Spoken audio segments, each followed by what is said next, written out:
வணக்கம். ஆகாஷ்வாணி புதுச்சேரி செய்திச் சுருக்கம் வாசிப்பவர் ஆதவன். புதுச்சேரி மாநிலத்தின் 30 சட்டமன்ற தொகுதிகளுக்கான வாக்கு எண்ணிக்கை பலத்த பாதுகாப்புடன் தொடங்கி நடைபெற்று வருகிறது. புதுச்சேரியில் கடந்த ஏப்ரல் 9ஆம் தேதி நடைபெற்ற தேர்தலில் 91.23% வாக்குகள் பதிவாகின. புதுச்சேரி தட்டாஞ்சாவடி சட்டமன்ற தொகுதியில் முதலமைச்சரும் தேசிய ஜனநாயக கூட்டணி கட்சியின் தலைவருமான திரு ரங்கசாமி முதல் சுற்றில் 1927 வாக்குகள் பெற்று முன்னிலை வகிக்கிறார்.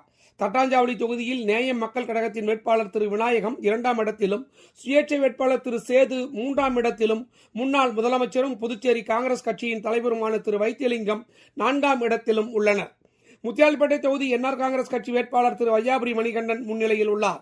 அதேபோல் அரியாங்குப்பம் தொகுதி என்ஆர் காங்கிரஸ் வேட்பாளர் திரு ஐயப்பன் என்கிற முத்தப்பன் முன்னிலை வகிப்பதாகவும், ஏனாம் சட்டமன்ற தொகுதி காங்கிரஸ் வேட்பாளர் திரு கொல்லப்பள்ளி அசோக் 8896 வாக்குகள் பெற்று 2ஆம் சுற்றில் முன்னிலையில் உள்ளதாகவும் அதிகாரப்பூர்வ அறிவிப்புகள் வந்துள்ளன.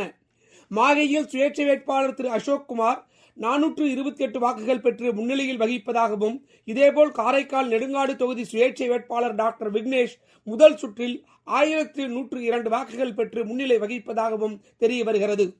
புதுச்சேரி சட்டப்பேரவைக்கு 30 எம்எல்ஏக்களை தேர்வு செய்ய கடந்த ஏப்ரல் 9ஆம் தேதி நடந்த தேர்தல் நாளன்று 34 தேசிய கட்சி வேட்பாளர்கள், 63 மாநில கட்சி வேட்பாளர்கள், 80 பதிவு செய்யப்பட்ட அங்கீகரிக்கப்படாத கட்சிகளின் வேட்பாளர்கள் மற்றும் 117 சுயேட்சைகள் என மொத்தம் புதுச்சேரியில் மட்டும் 294 வேட்பாளர்கள் தேர்தல் களத்தில் உள்ளனர் என்பது குறிப்பிடத்தக்கது.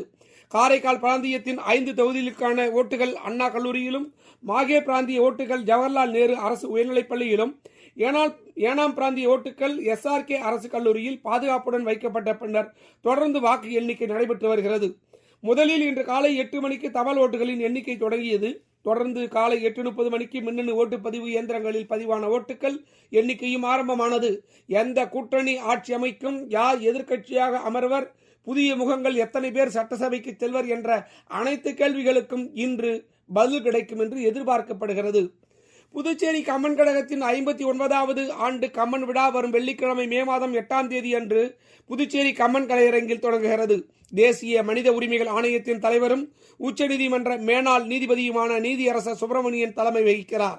புதுச்சேரி முதலமைச்சர் திரு ரங்கசாமி வரவேற்புரை நிகழ்த்துகிறார். புதுச்சேரி துணைநிலை ஆளுநர் திரு கைலாஷ்நாதன் கம்மன் விழாவை தொடங்கி வைக்கிறார்.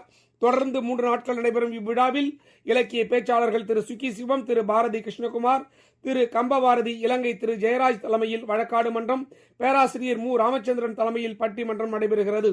இதற்கான ஏற்பாடுகளை புதுச்சேரி கம்மன் கழக தலைவரும் நாடாளுமன்ற உறுப்பினருமான திரு செல்வகணபதி, கம்மன் கழக செயலர் திரு VP சிவக்கொழுந்து தலைமையில் கம்மன் கழகத்தின் நிர்வாகிகள் ஏற்பாடுகளை செய்து வருகின்றனர். இத்துடன் இந்த செய்திச் சுருக்கம் நிறைவு பெறுகிறது.